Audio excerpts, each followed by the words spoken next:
जय हिंद दोस्तों, वंदे मातरम। मैं सुदर्शन सिंह स्वागत करता हूं आप सभी का अपने YouTube channel Darshan classes with Shiv में एक नई वीडियो के साथ। जैसा कि यूपी ट्रिपल एससी पेट की परीक्षा को ध्यान में रखते हुए हम लोग महत्वपूर्ण प्रश्नों की श्रृंखला चला रहे थे, तो जितने इम्पोर्टेंट क्वेश्चंस हैं वो आप लोगों को प्रैक्टिस के तौर पर आप लोगों को करा रहे थे। इसमें भारतीय इतिहास, इस वीडियो में भारतीय इतिहास के महत्वपूर्ण प्रश्न लिए गए हैं। आई होप इस वीडियो में जितने भी प्रश्न हैं इनसे आपकी परीक्षाओं में बहुत मदद मिलेगी। तो शुरू से लेकर के लास्ट तक वीडियो ज़रूर देखिएगा और सारे क्वेश्चंस को अटेम्प्ट करिएगा। अच्छे प्रश्न हैं, आपकी तैयारी भी है, इससे जांच हो जाएगी आपकी तैयारी की कि आपकी कैसी क्या तैयारी है कल की परीक्षा के लिए। और हमारे चैनल को ज़रूर सब्सक्राइब कर लें, सब्सक्राइब कर लीजिए, इसमें आपका कोई पैसा नहीं लगना है, तो चैनल को ज़रूर सब्सक्राइब कर लीजिएगा, जिससे आगे आने वाली परीक्षाओं की बेहतरीन तैयारी आप लोग हमारे चैनल के माध्यम से भी कर सकें। तो चलिए आज की वीडियो स्टार्ट करते हैं और देखते हैं आज की क्लास का पहला प्रश्न। सारे प्रश्न इस क्लास में, सारे प्रश्न बहुत इंपॉर्टेंट हैं, पूरी वीडियो के बहुत अच्छे अच्छे प्रश्न हैं सारे, तो इनको आप ज़रूर अच्छे से देख लीजिएगा इस वीडियो को शुरू से लास्ट तक। इनसे आपकी क्लास, आज की क्लास से आपकी परीक्षा में ज़रूर प्रश्न देखने को मिल सकते हैं। तो देखेंगे, पहला प्रश्न है, गांधी जी ने 1930 ईस्वी में सविनय अवज्ञा आंदोलन कहाँ से शुरू किया? अब देखिए, इसी प्रश्न से 2-3 प्रश्न बन जाएंगे। सबसे पहला प्रश्न, सविनय अवज्ञा आंदोलन किसने शुरू किया था? सविनय अवज्ञा आंदोलन किसने शुरू किया था? तो आपको इसी में पता मिल जाएगा, इसी प्रश्न में, कि गांधी जी ने शुरू किया था। सविनय अवज्ञा आंदोलन गांधी जी ने शुरू किया था। अगर ये प्रश्न पूछे कि गांधी जी ने सविनय अवज्ञा आंदोलन कब शुरू किया था, इससे भी एक प्रश्न मिल जाएगा, 1930 ईस्वी में शुरू किया था। तो देखिए, प्रश्न से ही आपको 2-3 प्रश्न मिल गए और उनका जवाब भी आप लोगों को पता हो गया कि गांधी जी ने 1930 ईस्वी में सविनय अवज्ञा आंदोलन कहाँ से शुरू किया था, है ना। तो 2 प्रश्न आपको मिल गए कि सविनय अवज्ञा आंदोलन किसने शुरू किया था? गांधी जी ने शुरू किया। कब शुरू किया? 1930 ईस्वी में शुरू किया। और एक प्रश्न और देख लेते हैं जो कि मूल प्रश्न है, उसका उत्तर क्या होगा? पहला ऑप्शन है साबरमती आश्रम से, दूसरा ऑप्शन है अहमदाबाद से, तीसरा ऑप्शन है पोरबंदर से और चौथा ऑप्शन है दांडी से। तो बताइएगा सही जवाब क्या होगा? जी हाँ, राइट आंसर हो जाएगा ऑप्शन नंबर 4, दांडी। दांडी नामक स्थान से आप लोगों को पता होगा कि दांडी नामक स्थान पर नमक कानून तोड़ा था गांधी जी ने। नमक कानून भी यहीं पर तोड़ा था और चूंकि भीड़ काफ़ी इकट्ठा हो गई थी, तो इसीलिए गांधी जी ने दिमाग लगाया और कहा इसी जगह पर भीड़ हमारे पास बहुत ज़्यादा है, यहीं से हम लोग एक आंदोलन शुरू कर देंगे, जिसका नाम उन्होंने रखा था सविनय अवज्ञा आंदोलन। सविनय अवज्ञा का मतलब क्या होता है? सविनय यानी विनम्र पूर्वक होकर के किसी की अवज्ञा करना, किसी की अवहेलना करना, किसी की बात ना मानना, यानी विनय पूर्वक किसी की बात ना मानना। जैसे यदि आपसे मैं कहूँ कि आप बदतमीजी ना करें, तो आप हमसे कहेंगे, हाथ जोड़ करके आप हमसे उल्टा कहेंगे कि आप यहाँ से चले जाइए, हम आपसे बदतमीजी जरूर करेंगे, है ना। इस प्रकार से जो विनय पूर्वक अवहेलना करना। तो देखिए, एक ही प्रश्न से हमको 3 प्रश्न देखने को मिल गए। पहला प्रश्न ये मिल गया कि सविनय अवज्ञा आंदोलन शुरू किसने किया? गांधी जी ने। कब शुरू किया? 1930 ईस्वी में। और कहाँ से शुरू किया? तो ये दांडी नामक स्थान से। एक ही प्रश्न में 3 प्रश्न आप लोगों को तैयार हो गए, याद रखिएगा सारी बातें। चलिए नेक्स्ट क्वेश्चन देखते हैं। गांधी जी खादी को किसका प्रतीक मानते थे? गांधी जी खादी को किसका प्रतीक मानते थे? पहला ऑप्शन है औद्योगिकरण का, दूसरा ऑप्शन है आर्थिक स्वतंत्रता का, तीसरा ऑप्शन है आर्थिक वृद्धि का, चौथा ऑप्शन है नैतिक पवित्रता का। तो हमारा राइट जवाब क्या होगा? जी हाँ, हमारा राइट जवाब हो जाएगा ऑप्शन नंबर 2, आर्थिक स्वतंत्रता का। ऑप्शन नंबर 2 इस प्रश्न का बिल्कुल सही जवाब हो जाएगा कि गांधी जी खादी को आर्थिक स्वतंत्रता का प्रतीक मानते थे। तो राइट जवाब क्या हो जाएगा? Option number 2। चलिए नेक्स्ट क्वेश्चन देखेंगे। 1939 में सुभाष चंद्र बोस किसे हराकर कांग्रेस के अध्यक्ष चुने गए थे? 1939 में सुभाष चंद्र बोस ने किसे हराकर कांग्रेस के अध्यक्ष बने थे? पहला ऑप्शन है अबुल कलाम आज़ाद, दूसरा ऑप्शन है पट्टाभी सीतारमैया, तीसरा ऑप्शन है जवाहरलाल नेहरू और चौथा ऑप्शन है वल्लभ भाई पटेल। तो बताइएगा हमारा राइट जवाब क्या होगा? हमारा राइट जवाब हो जाएगा ऑप्शन नंबर 2, पट्टाभी सीतारमैया। 1939 ईस्वी में सुभाष चंद्र बोस ने पट्टाभी सीतारमैया को हरा करके कांग्रेस के अध्यक्ष चुने गए थे, लेकिन कांग्रेस के अध्यक्ष बने नहीं थे सुभाष चंद्र बोस, चुने जरूर गए थे। गांधी जी चूँकि पट्टाभी सीतारमैया का सपोर्ट गांधी जी कर रहे थे, तो गांधी जी बहुत नाराज़ हो गए। अब सुभाष चंद्र बोस चूँकि गांधी जी की इज्जत भी करते थे, तो उन्होंने कहा आप नाराज़ मत होइए, हम इस पद को ही स्वीकार नहीं करेंगे। लेकिन फिर क्या हुआ? फिर पट्टाभी सीतारमैया को 1939 में पद दिया गया कि आप जो है बन जाइए, लेकिन इनके भी स्वाभिमान को ठेस पहुंची और इन्होंने कहा जब हम चुनाव में चुने के द्वारा चुने ही नहीं गए तो ये फ्री का पद हम लेंगे नहीं। तो राजेंद्र प्रसाद जी को उस समय अध्यक्ष बना दिया गया था। तो 1939 ईस्वी में सुभाष चंद्र बोस ने किसे हराकर कांग्रेस के अध्यक्ष चुने गए थे? तो ऑप्शन हो जाएगा ऑप्शन नंबर 2, पट्टाभी सीतारमैया को हराया था सुभाष चंद्र बोस जी ने। नेक्स्ट क्वेश्चन देखेंगे, कैबिनेट मिशन भारत कब आया? कैबिनेट मिशन भारत कब आया? पहला ऑप्शन है 1943 1943, दूसरा ऑप्शन है 1944, तीसरा ऑप्शन है 1945, चौथा ऑप्शन है 1946।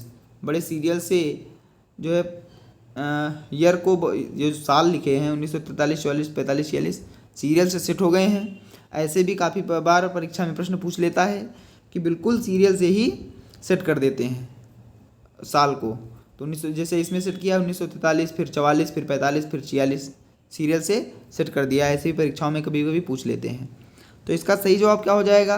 कैबिनेट मिशन भारत कब आया? इसका सही जवाब क्या हो जाएगा? जी हाँ, सही जवाब हो जाएगा ऑप्शन नंबर 4, 1946 ईस्वी में। कैबिनेट मिशन भारत 1946 ईस्वी में आया था। ऑप्शन नंबर 4 सन 1946 इस प्रश्न का बिल्कुल सही जवाब है। चलिए नेक्स्ट क्वेश्चन देखेंगे, गांधी जी ने किस आंदोलन का समर्थन किया था? गांधी जी ने किस आंदोलन का समर्थन किया था? पहला ऑप्शन है अस्पृश्यता, दूसरा ऑप्शन है वर्ण व्यवस्था, तीसरा ऑप्शन है हिंदू मुस्लिम एकता की कमी, चौथा ऑप्शन है गृह युद्ध। तो इन 4 ऑप्शन में से गांधी जी ने किस आंदोलन का समर्थन किया था? राइट जवाब क्या हो जाएगा? जी हाँ, राइट जवाब हो जाएगा ऑप्शन नंबर 1, अस्पृश्यता। गांधी जी छुआछूत को नहीं मानते थे। छुआछूत को दूर करने के लिए गांधी जी ने अस्पृश्यता आंदोलन का समर्थन किया था। राइट जवाब ऑप्शन नंबर 1 हो जाएगा। नेक्स्ट क्वेश्चन देखेंगे, 1942 में भारत छोड़ो आंदोलन प्रारंभ करने का प्रमुख कारण क्या था? अब देखिए इस प्रश्न से भी आपको 2-3 प्रश्न मिल जाएंगे कि भारत छोड़ो आंदोलन कब प्रारंभ हुआ। तो 1942 ईस्वी में भारत छोड़ो आंदोलन प्रारंभ हुआ था। याद रखिएगा, काफ़ी पूछा जाता है। 1942 ईस्वी में भारत छोड़ो आंदोलन प्रारंभ हुआ था। गांधी जी ने इस आंदोलन को चलाया था। किसने चलाया था? गांधी जी ने। और भारत छोड़ो आंदोलन प्रारंभ करने का प्रमुख कारण क्या था? पहला ऑप्शन है क्रिप्स मिशन की विफलता, दूसरा ऑप्शन है अंग्रेजों का विश्व युद्ध में उलझ जाना, अंग्रेज इस समय द्वितीय विश्व युद्ध में उलझे थे, तीसरा ऑप्शन है लोगों में बेचैनी, चौथा ऑप्शन है साइमन कमीशन की रिपोर्ट। तो सही जवाब क्या हो जाएगा? 1942 में भारत छोड़ो आंदोलन प्रारंभ करने का प्रमुख कारण क्या था? ऑप्शन नंबर 1, क्रिप्स मिशन की विफलता। इस प्रश्न का सही जवाब है ऑप्शन नंबर 1, क्रिप्स मिशन की विफलता। चलिए नेक्स्ट क्वेश्चन देखेंगे, क्रिप्स मिशन भारत कब आया? अब देखिए क्रिप्स मिशन भारत आया कब? पहला ऑप्शन है 1946 में, दूसरा ऑप्शन है 1945, तीसरा ऑप्शन है 1942 और चौथा ऑप्शन है 1940। तो सही जवाब हमारा क्या हो जाएगा? हमारा सही जवाब हो जाएगा सन 1942। ऑप्शन नंबर 3 एकदम करेक्ट जवाब हो जाएगा। ऑप्शन नंबर 3 हमारा बिल्कुल सही जवाब है। सन 1942 में ही क्रिप्स मिशन भारत आया था और क्रिप्स मिशन की असफलता के बाद ही भारत छोड़ो आंदोलन प्रारंभ कर दिया गया था। चलिए नेक्स्ट क्वेश्चन देख लेंगे। असहयोग आंदोलन किस कारण स्थगित किया गया? असहयोग आंदोलन कौन चला रहा था? असहयोग आंदोलन गांधी जी चला रहे थे। कौन चला रहा था? गांधी जी चला रहे थे। और इस आंदोलन को गांधी जी ने क्यों समाप्त कर दिया? देखेंगे सही जवाब क्या हो जाएगा। पहला ऑप्शन है पूना समझौता, दूसरा ऑप्शन है जलियांवाला बाग हत्याकांड, तीसरा ऑप्शन है चौरी चौरा कांड, चौथा ऑप्शन है गांधी इरविन समझौता। तो असहयोग आंदोलन गांधी जी ने किस कारण से स्थगित कर दिया था? सही जवाब हो जाएगा चौरी चौरा कांड। ऑप्शन नंबर 3 इस प्रश्न का बिल्कुल सही जवाब हो जाएगा। चौरी चौरा कहाँ पर है? ये उत्तर प्रदेश राज्य के गोरखपुर जिले में। कहाँ पर? उत्तर प्रदेश राज्य के गोरखपुर जिले में, जहाँ के विधायक माननीय योगी जी आज हमारे प्रदेश के मुख्यमंत्री हैं। उन्हीं के यहाँ पर एक चौरी चौरा नाम का स्थान है उत्तर प्रदेश गोरखपुर में। और यहीं पर जब असहयोग आंदोलन चल रहा था उस समय चौरी चौरा कांड हुआ, एक दुर्घटना घट गई जिस कारण से जो आंदोलन कर रही भीड़ थी उसने जो है पुलिस चौकियों में आग लगा दी थी, जिस कारण से असहयोग आंदोलन जो अहिंसा के बल पे चल रहा था उसने हिंसात्मक रूप ग्रहण कर लिया। इससे गांधी जी नाराज होकर के, चूँकि गांधी जी अहिंसा के समर्थक थे, तो इस हिंसा से गांधी जी बहुत नाराज हुए और गांधी जी ने असहयोग आंदोलन को स्थगित कर दिया था। चलिए नेक्स्ट क्वेश्चन देखेंगे। पूर्ण स्वराज की शपथ कांग्रेस के किस अधिवेशन में ली गई थी? इम्पोर्टेंट क्वेश्चन है, याद रखिएगा इसको कि पूर्ण स्वराज की शपथ कांग्रेस के किस अधिवेशन में ली गई थी? तो बताइएगा राइट जवाब क्या हो जाएगा। पहला ऑप्शन है कलकत्ता, दूसरा ऑप्शन है लाहौर, तीसरा ऑप्शन है इलाहाबाद और चौथा ऑप्शन है मद्रास। तो सही जवाब बताइएगा कि पूर्ण स्वराज की शपथ कांग्रेस के किस अधिवेशन में ली गई थी। चलिए आपको कहानी बता देता हूँ कि कांग्रेस का 44वां अधिवेशन 29 से 31 दिसंबर 1929 ईस्वी को जवाहरलाल नेहरू की अध्यक्षता में लाहौर में हुआ था और इसी अधिवेशन में पूर्ण स्वराज का प्रस्ताव पारित किया गया था। तो कांग्रेस का जो 44वां अधिवेशन है 29 से 31 दिसंबर के बीच सन 1929 ईस्वी को जवाहरलाल नेहरू की अध्यक्षता में ये चल रहा था और इसी अधिवेशन में कहाँ रहा था? लाहौर में। तो सही जवाब हमारा लाहौर हो जाएगा और इसी लाहौर अधिवेशन में पूर्ण स्वराज की शपथ ली गई थी।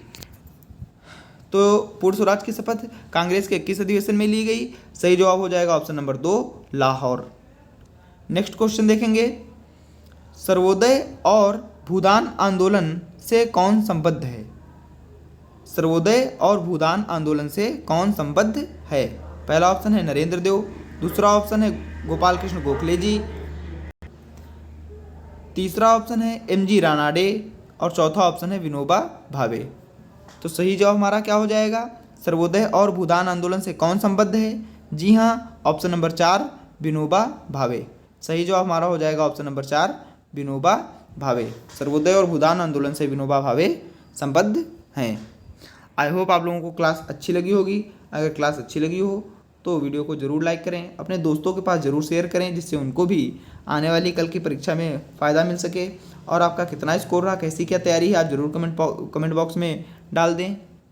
और हमारे channel Darshan classes with Shiv को सब्सक्राइब करके बेल आइकन दबा लें, जिससे आने वाली परीक्षाओं के लिए जो महत्वपूर्ण क्लासेस प्रोवाइड की जाएं वो आप तक पहुंचती रहें। तो चलिए वीडियो को समाप्त करते हैं। जय हिंद, मिलते हैं नेक्स्ट वीडियो में। तब तक के लिए टेक केयर, बाय बाय।